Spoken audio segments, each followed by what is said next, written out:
আমি জানি আমাদের এখানে গোয়েন্দা বিভাগের লোক আছে, কিন্তু তার সত্ত্বেও এ কথাটা আমাকে বলতেই হবে। বাংলাদেশ আজকে যেখানে দাঁড়িয়েছে এটার জন্য 70% দায়ী হলো বাংলাদেশের আর্মি এবং বরফের সিং। বাংলাদেশের আর্মি এখন আমাদের একটা গদ্যের উপর বিস্ফোরা হয় না, গদ্যের উপর বিস্ফোরা। আপনার তাদের বাজেট কত যায় আমরা জানি না। যখন বাজেট দেওয়া হয় পার্লামেন্টে, তাদের বাজেট কিন্তু সিক্রেট, সেই বাজেট আমরা জানি না। আপনার ডিফেন্স পলিসিটা কি তাই তো আমি জানি না। আপনার শত্রুকে আপনি যে প্রতিরক্ষা করছেন, প্লেন কিনছেন, ট্যাঙ্ক কিনছেন, অমুক কিনছেন, তো আমার শত্রুটাকে এটাকে তো আইডেন্টিফাই করতে হয় সবচেয়ে আগে।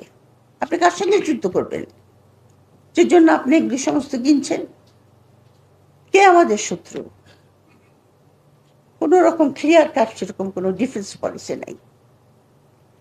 আপনার একটি কাজে বাংলাদেশের আর্মি খুব অভ্যস্ত। এখন বর্তমানে তো বাংলাদেশের আর্মি সবচেয়ে বড়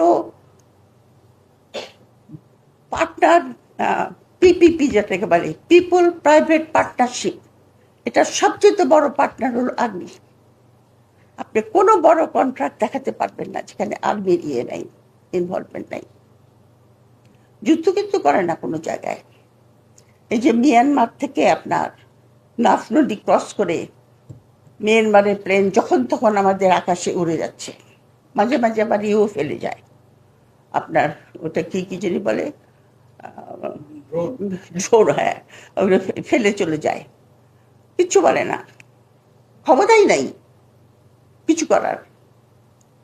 কিন্তু প্রত্যেকটা বিজনেসে তারা আছে। তারা ফার্নিচার বানায়, তারা মিষ্টি বানায়, তাদের গ্যাস স্টেশন আছে, তাদের হসপিটাল আছে, তাদের ইউনিভার্সিটি আছে, তাদের কি নাই, অনলাইন বিজনেস আছে।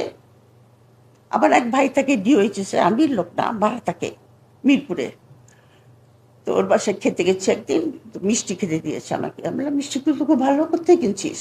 বলে ওই যে আমাদের আর্মি ক্যাম্প আছে ওখানে জওয়ানরা মিষ্টি বানায়, মিষ্টি বানিয়ে বিক্রি করে। পৃথিবীতে কোনোদিন শুনি নাই আমি যে আর্মি আপনার মিষ্টি বানিয়ে বাজারে বিক্রি করে।